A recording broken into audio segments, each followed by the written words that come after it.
তৈরি ব্যবসায়ী মোহাম্মদ খায়ের মিয়া 2008 থেকে জড়িয়ে আছেন ব্যবসায়। তিনি একজন টেক্সটাইল ইঞ্জিনিয়ার, দুকাটি অ্যাপারেলস লিমিটেড সহ কয়েকটি প্রতিষ্ঠানের ব্যবস্থাপনা পরিচালক। বাংলাদেশ টেক্সটাইল মিলস অ্যাসোসিয়েশনের পরিচালক হিসেবে দায়িত্ব পালন করছেন। বাংলাদেশ চেম্বার অফ ইন্ডাস্ট্রিজের একজন পরিচালক। ক্রীড়ামন্ত্রী ও সংস্কৃতি মনা মোহাম্মদ খায়ের মিয়া ফরিদপুর জেলা ফুটবল অ্যাসোসিয়েশনের ভাইস প্রেসিডেন্ট, বঙ্গবন্ধু ললিতকলা একাডেমির ভাইস প্রেসিডেন্ট। বাংলাদেশ চেম্বারে গত 6 বছর টেক্সটাইল, ব্যাকওয়ার্ড লিঙ্কেজ ও ব্যাংকিং সমস্যা নিয়ে কাজ করে আসছেন মোহাম্মদ খায়ের মিয়া। বিজিএমএর কমিটিতে পরিচালক হলে এই চ্যালেঞ্জগুলো নিয়ে বড় আকারে কাজ করার স্বপ্ন দেখেন। আসসালামু আলাইকুম। আমি আসন্ন বিজিএমএ নির্বাচনে ফোরাম থেকে পরিচালক হিসাবে নির্বাচন করছি। আমি বিগত 6 বছর বাংলাদেশ চেম্বার অফ ইন্ডাস্ট্রিজের পরিচালক হিসাবে দায়িত্ব পালন করছি এবং বাংলাদেশ টেক্সটাইল মিল অ্যাসোসিয়েশনেরও দায়িত্ব পালন করছি। এই দায়িত্ব পালন করার সময় আমি বাংলাদেশের সাবসেক্টর, বিশেষ করে টেক্সটাইল, ব্যাকওয়ার্ড লিঙ্কেজ, এই বিষয়গুলো নিয়ে আমি দীর্ঘদিন কাজ করে আসছি। এদের সমস্যা সমাধানের জন্য আমি কাজ করছি। বাংলাদেশের গার্মেন্ট সেক্টরের প্রাণ হচ্ছে আমাদের এই সাবসেক্টর টেক্সটাইল শিল্প, বিশেষ করে আপনার স্পিনিং, টেক্সটাইল এবং যত অ্যাক্সেসরিজ মিলগুলো আছে। আমি মনে করি যে এই সাবসেক্টরটা যদি আমরা সামনের দিকে এগিয়ে নিয়ে যেতে পারি, এদের সমস্যাগুলো যদি আমরা সমাধান করতে পারি, তাহলে আমাদের আগামী দিনের গার্মেন্ট সেক্টর আরও সামনের দিকে এগিয়ে যাবে।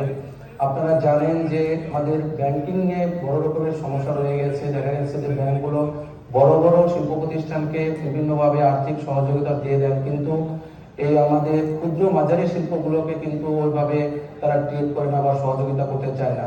এই জন্য আমি গত দীর্ঘদিন যাবৎ এই সমস্যাগুলো সমাধানের জন্য বাংলাদেশ ব্যাংক এবং ব্যাংকিং নীতিমালা সহ বিভিন্ন প্রতিষ্ঠানের সাথে কাজ করে আসছি। আমাদের এই ব্যাকওয়ার্ড লিঙ্কেজ সাবসেক্টরের জন্য আলাদাভাবে নীতিমালা তৈরি করার জন্য তাদেরকে বিভিন্ন সুযোগ সুবিধা দিয়ে কিভাবে এই সেক্টরকে সামনের দিকে এগিয়ে নেওয়া যায়।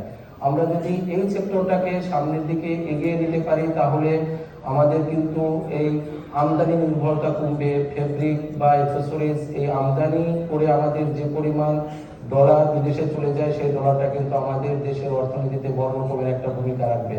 তাছাড়া আমি গত কোভিড মহামারীর সময় বিভিন্নভাবে আমাদের এই ব্যবসায়ীদের রপ্তানি প্রণোদনা সহ বিভিন্ন যে ইনসেন্টিভ বা প্রণোদনা দেওয়া হয়েছে, সেগুলোতেও আমি চেষ্টা করেছি কাজ করার জন্য আমাদের লিডারদেরকে সঙ্গে নিয়ে। তো আগামী এই বিজিএমএ নির্বাচনে আপনারা যদি আমাকে ভোট দিয়ে পরিচালক পদে নির্বাচিত করেন, তাহলে আমি মনে করি আগামীতে আমি আপনাদের জন্য আরো ব্যাপকভাবে কাজ করতে পারবো। এই সমস্ত সাবসেক্টর, বিশেষ করে আমাদের যে ব্যাকওয়ার্ড লিঙ্কেজ, সেই বিষয়গুলোকে সামনে এগিয়ে নেওয়ার জন্য আরো ব্যাপকভাবে আমি কাজ করতে পারবো বলে আমি মনে করি। এই জন্য আমি মনে করি যে আপনারা যদি আমাকে ভোট দেন এবং আমাদের প্যানেল ফোরামকে যদি পূর্ণাঙ্গভাবে ভোট দিয়ে জয়যুক্ত করেন, তাহলে পরে আমরা আমাদের এই সমস্ত সমস্যাগুলো নিয়ে সামনে এগিয়ে যেতে পারবো এবং আপনারা যখন প্রয়োজন আমাকে আপনারা পাশে পাবেন বলে আমি কথা দিচ্ছি। তো আপনারা সবাই ভালো থাকবেন, সবার সুস্বাস্থ্য কামনা করছি। ধন্যবাদ।